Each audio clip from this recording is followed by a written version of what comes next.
Sorry about that. Um, Back to finish up chapter 17.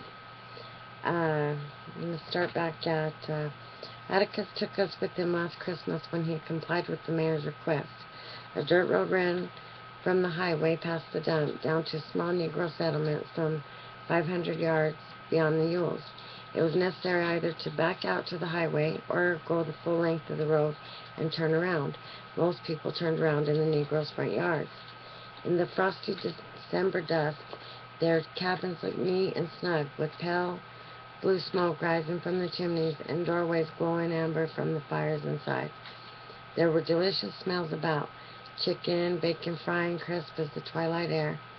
Jem and I detected squirrel cooking, but it took an old countryman like Atticus to identify possum and rabbit, aromas that vanished when we rode back past the Ewell residence.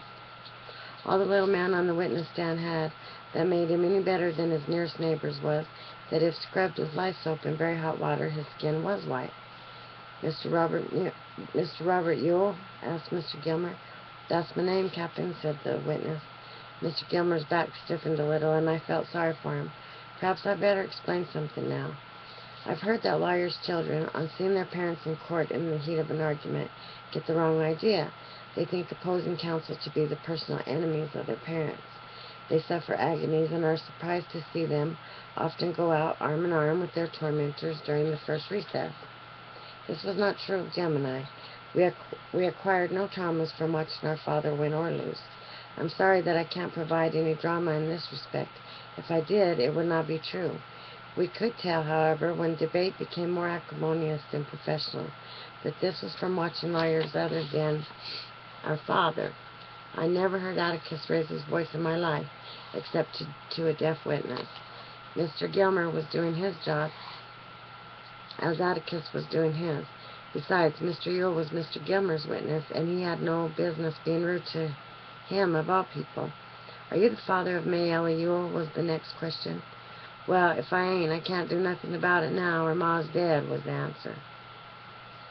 Judge Taylor stirred. He turned slowly in his swivel chair and looked benignly at the witness. Are you the father of May Ella Ewell? He asked, in a way that made the laughter below us stop suddenly. Yes, sir, Mr. Ewell said meekly. Judge Taylor went on in tones of goodwill. This, the first time you've ever been in court? I don't recall ever seeing you here. At the witness's affirmative nod, he continued, Well, let's get something straight. There will be no more audibly obscene speculations on any subject from anybody in this courtroom as long as I'm sitting here. Do you understand? Mr. Ewell nodded, but I don't think he did. Judge Taylor sighed and said, All right, Mr. Gilmer? Thank you, sir. Mr. Ewell, would you tell us in your own words what happened on the evening of November 21st, please? Jem grinned and pushed his hair back. Just in your own words was Mr. Gilmer's trademark. We often wondered who else's words Mr. Gilmer was afraid his witness might employ. Well, the night of November 21, I was coming in from the woods with a load of kindling, and just as I got to the fence, I heard Mayella screaming like a stuck hog inside the house. Here Judge Taylor glanced sharply at the witness and must have decided his speculations devoid of evil intent, for he subsided sleepily. What time was it, Mr. Ewell? It was just 'fore sundown. Well, I was saying, Mayella was screaming fit to beat Jesus. Another glance from the bench silenced Mr. Ewell. Yes, she was screaming, said Mr. Gilmer. Mr. Ewell looked confusedly at the judge. Well, Mayella was raising this holy racket, so I dropped my load and run as fast as I could. But I run into the fence. But when I got disentangled, I run up to the window, and I seen Mr. Ewell's face grew scarlet. He stood up and pointed his finger at Tom Robinson. I seen that black nigger yonder rutting on my Mayella. So serene was Judge Taylor's court that he had few occasions to use his gavel, but he hammered it fully 5 minutes. Atticus was on his feet at the bench, saying something to him. Mr. Heck Tate, as first officer of the county, stood in the middle aisle, quelling the packed courtroom. Behind us there was an angry, muffled groan from the colored people. Reverend Sykes leaned across Dell and me, pulling at Jem's elbow. Mr. Jem, he said, you better take Miss Jean Louise home. Mr. Jem, you hear me? Jem turned his head. Scout, go home. Dell, you and Scout go on home. You got to make me first, I said, remembering Atticus's blessed dictum. Jem scowled furiously at me and then said to Reverend Sykes, "I think it's okay, Reverend. She don't understand it." I was mortally offended. "I most certainly do. I can understand anything you can." "Aw, hush. She doesn't understand it, Reverend. She ain't 9 yet." Reverend Sykes' black eyes were anxious. "Mr. Finch, know y'all are here? This ain't fit for Miss Jean Louise or you boys either." Jem shook his head. "He can't see us this far away. It's all right, Reverend." I knew Jem would win, because I knew nothing could make him leave now. Dill and I were safe for a while. Atticus could see us from where he was, if he looked.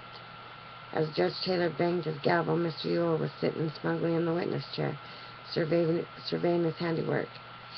With one phrase, he had turned happy picnickers into a sulky, tense, murmuring crowd, being slowly hypnotized by gavel taps, listening in intensity until the only sound in the courtroom was a dim pink, pink, pink. The judge might have been rapping the bench with a pencil. In possession of his court once more, Judge Taylor leaned back in his chair. He looked suddenly, let's see how long this is. He looked suddenly weary. His age was showing, and I thought about what Atticus had said. He and Mrs. Taylor didn't kiss much. He must have been nearly 70. "There has been a request," Judge Taylor said, "that this courtroom be cleared of spectators, or at least of women and children, a request that will be denied for the time being. People generally see what they look for and hear what they listen for, and they have the right to subject their children to it. But I can assure you of one thing.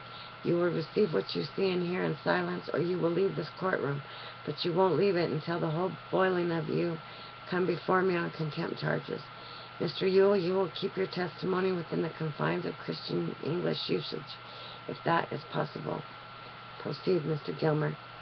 Mr. Ewell reminded me of a deaf mute. I was sure he had never heard the words Judge Taylor directed at him. His mouth struggled silently with them, but their import registered on his face. Smugness faded from it, replaced by a dogged earnestness that fooled Judge Taylor not at all. As long as Mr. Ewell was on the stand, the judge kept his eyes on him, as if daring him to make one false move. Mr. Gilmer and Atticus exchanged glances. Atticus was sitting down again. His fist rested on his cheek, and we could not see his face. Mr. Gilmer looked rather desperate. A question from Judge Taylor made him relax. "Mr. Ewell, did you see the defendant having sexual intercourse with your daughter?" "Yes, I did." The spectators were quiet, but the defendant said something. Atticus whispered to him, and Tom Robinson was silent. "You say you were at the window?" asked Mr. Gilmer. "Yes, sir." How far is that from the ground?" "It's about 3 feet. Did you have a clear view of the room?" "Yes, sir." "How did the room look?" "Well, it was all slung about, like there was a fight." "What did you do when you saw the defendant?" "Well, I ran around the house to get him, but he ran out the front door just ahead of me. I saw who he was, all right. I was too distracted about Mayella to run after him. I run in the house, and she was lying on the floor squalling." "And then what did you do?" "Well, I run for Tate, quick as I could. I know who it was, all right. Lived down yonder in that nigger nest. Passed the house every day. Judge, I've asked this county for 15 years to clean out the nests down yonder. They're dangerous to live around. Besides, devaluing my properties." "Thank you, Mr. Ewell," said Mr. Gilmer hurriedly. The witness made a hasty descent from the stand and ran smack into Atticus, who had risen to question him. Judge Taylor permitted the court to laugh. "Just a minute, sir," said Atticus genially. "Could I ask you a question or two?" Mr. Ewell backed up into the witness chair, settled himself, and regarded Atticus with haughty suspicion, an expression common to Macomb County witnesses when confronted by opposing counsel. "Mr. Ewell," Atticus began, "folks were doing a lot of running that night. Let's see, you say you ran to the house, you ran to the window, you ran inside, you ran to Mayella, you ran from Mr. Tate. Did you, during all this running, run for a doctor?" "Well, no need to. I seen what happened." "But there's one thing I don't understand," said Atticus. "Weren't you concerned with Mayella's condition?" "I most positively was," said Mr. Ewell. "I seen who done it." "No, I mean her physical condition. Did you not think the nature of her injuries warranted immediate medical attention?" "What?" Well, didn't you think she should have a doctor immediately? The the witness said he never thought of it. He had never called a doctor to any of his in his life, and if he had, it would have cost him a whole $5. That's all he asked? Not quite, said Atticus casually. Mr. Ewell, you heard the sheriff's testimony, didn't you? How's that? You were in the courtroom when Mr. Heck Tate was on the stand, weren't you? You heard everything he said, didn't you? Mr. Ewell considered the matter carefully and seemed to decide that the question was safe. Yes, he said. Do you agree with his description of Mayella's injuries? How's that? Atticus looked around at Mr. Gilmer and smiled. Mr. Ewell seemed determined not to give the defense the time of day. Mr. Tate testified that her right eye was blackened, that she was beaten around the... Oh, yes, said the witness. I hold with everything that Tate said. You do, said Atticus. I just want to make sure. He went to the court reporter, said something, and the reporter entertained us for some minutes by reading Mr. Tate's testimony as if it were stock market quotations. Her left eye? Oh, yes, that'd make it right. It was her right eye, Mr. Finch. I remember now. She was bunged. He flipped the page. Up on that side of the face. Sheriff, please repeat what you said. It was her right eye, I said. Thank you, Bert, said Atticus. You heard it again, Mr. Ewell. Do you have anything to add to it? Do you agree with the sheriff? I holds with Tate. Her eye was black, and she was mighty beat up. The little man seemed to have forgotten his previous humiliation from the bench. It was becoming evident that he thought Atticus was an easy match.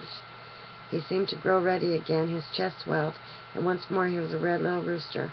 I thought he'd burst his shirt at Atticus's next question. Mr. Ewell, can you read and write?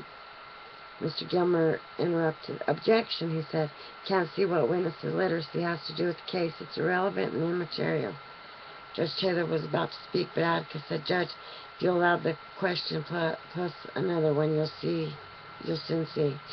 All right, let's see, said Judge Taylor, but make sure we see, Atticus. Overruled.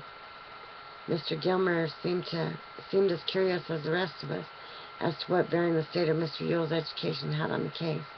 I'll repeat the question, said Atticus. Can you read and write? I most positively can. Will you write your name and show us?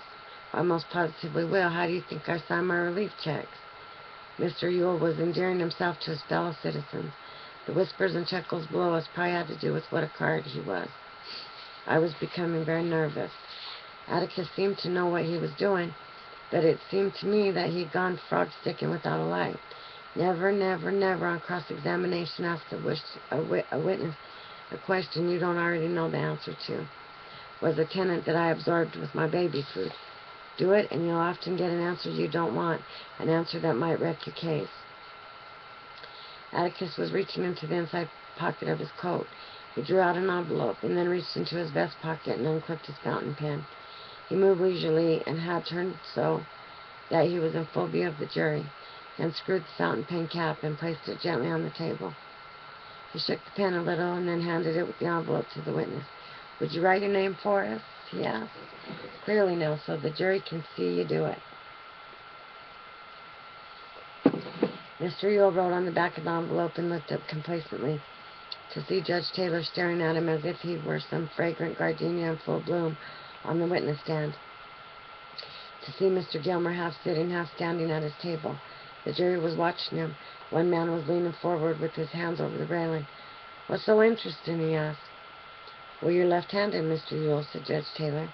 Mr. Ewell turned angrily to the judge and said he didn't see what his being left-handed had to do with it, that he was a Christ-fearing man and Atticus Finch was taking advantage of him. Tricking liars like Atticus Finch took advantage of him all the time with their tricking ways. He had told them what happened. He'd said it again and again, which he did.